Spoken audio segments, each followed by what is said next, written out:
السلام علیکم دوستوں، محکمہ موسمیات نے موسم کے حوالے سے تازہ ترین اپڈیٹ جاری کر دی ہے۔ مئی کے پہلے ہفتے کے دوران ملک کے مختلف علاقوں میں شدید موسمی صورتحال سے متعلق وارننگ جاری کر دی گئی ہے۔ ذرائع کے مطابق 30 اپریل سے ایک مغربی سسٹم بالائی علاقوں میں داخل ہوگا جو یکم سے 7 مئی کے دوران بارشیں یا باری آندھی کا سبب بنے گا۔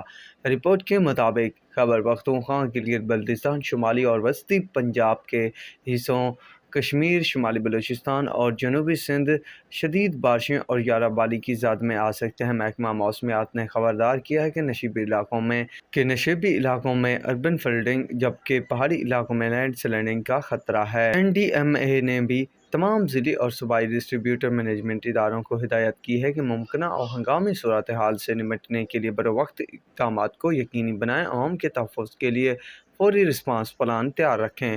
شہریوں کو مشورہ دیا ہے کہ وہ متحد رہیں، غیر ضروری سفر سے گریز کریں۔ دوسری طرف PDM نے گرمی کی شدت میں اضافے، ہیٹ اسٹروک کے خطرات اور آبی ذخائر پر دباؤ کے امکانات سے بھی خبردار کیا ہے، جبکہ کسانوں کو ہدایت دی گئی ہے کہ فصلوں کے لیے بروقت اور مناسب آبی انتظامات بھی کرے رکھیں۔